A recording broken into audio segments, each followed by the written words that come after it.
My seminar is titled Adaptation, Literature, Film, and Society. We all know that films can bring an important literary source to life, a play, a novel, a short story, and they can facilitate the discussion of that source in the classroom. We're all aware of how profoundly our students respond to the moving image, and we want to be able to help them analyze it. Film tells stories by means of images, camera work, and editing procedures. Color, sound, and music are central to narration. Charles Dickens used these very elements to construct and animate his popular stories. It's been said that Dickens invented film language, the close-up, the long shot, and editing, that he invented point of view and the way in which narratives are put together in films.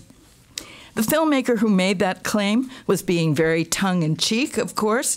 It was Sergei Eisenstein, the Soviet director who was interested in the relation of the arts to one another.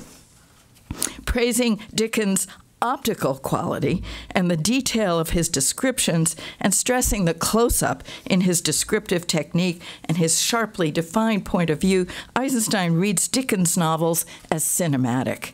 In his view, Dickens sketches life in the form of a dynamic picture. With these ideas in mind, we begin the seminar in May with 2 sessions on Oliver Twist, by discussing, in fact, 2 different film adaptations of Dickens' famous novel. Why 2 versions?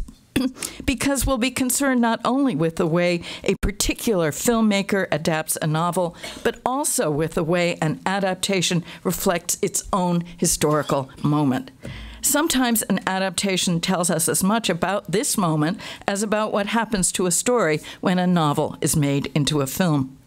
When we study an adaptation, we are also learning about the displacement of the original work's time and place into a new time and place, as, for instance, when Baz Luhrmann moves Romeo and Juliet from Verona to Los Angeles and transforms Shakespeare's play into a study of youth culture, cult movies, and TV. Now, not all adaptations are as extreme in their focus on the life world that surrounds the new work as Luhrmann's is, but all adaptations reflect their time. David Lean's 1948 Oliver Twist, a post-war film starring Alec Guinness, is quite different from Roman Polanski's of 2005 featuring Ben Kingsley.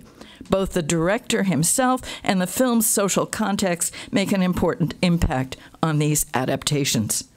The idea behind the seminar, then, is to discuss both technique and medium, what distinguishes literature from film, what they have in common, and how an adaptation is different from the original story, on the one hand, but also what an adaptation can tell us about the society in which it was made.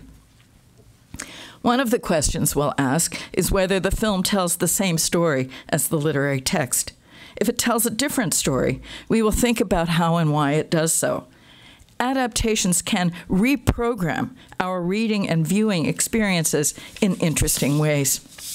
With this double focus in mind, the difference between writing and films on the one hand, and the social context that surrounds an adaptation on the other, we will not only discuss 2 film versions of Oliver Twist, but also 2 rather different adaptations of Macbeth.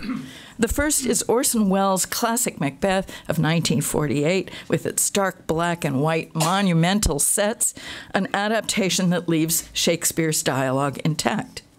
The second is Justin Kurzel's recent 2015 film with Michael Fassbender and Marion Cotillard, said by some to be the best Macbeth, a film of blood-red skies set in a Scotland that's a semi-mystical kingdom with a computer game aesthetic.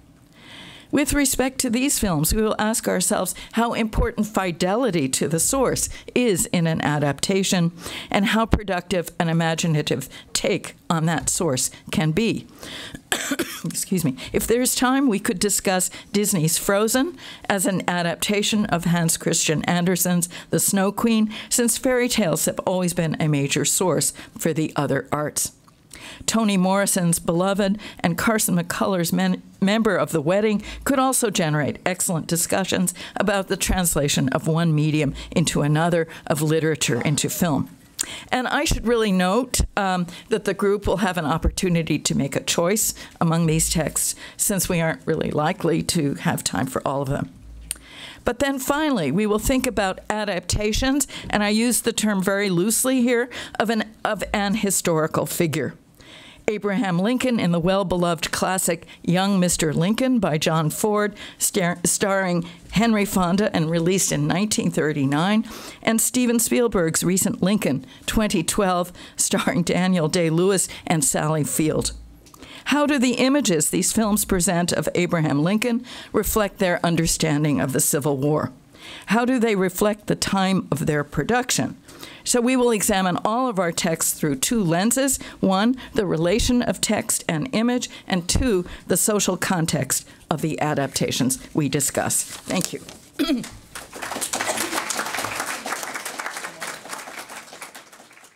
So why do you think film adaptations are so popular now? They're yes. Okay. Why do I think they're popular? I think it has something to do with a lack of imagination among among filmmakers, but I also think that there's an issue of funding. That maybe it's easier to fund a film that harkens back to some classic text, and so it's an economic point of view too. And I don't know, there seems to be an interest also in the biography of artists. I'm thinking of the Emily Dickinson film, and what was that called again? What was the title of that? It's an innocuous title. Yeah, you can't remember it because it really. Davies is the director. Yeah, it just came out a couple of years ago, and there was the film about Keats, Bright Star. There just seems to be this interest among the public, and if these films were not selling, believe me, they would not be being made. So.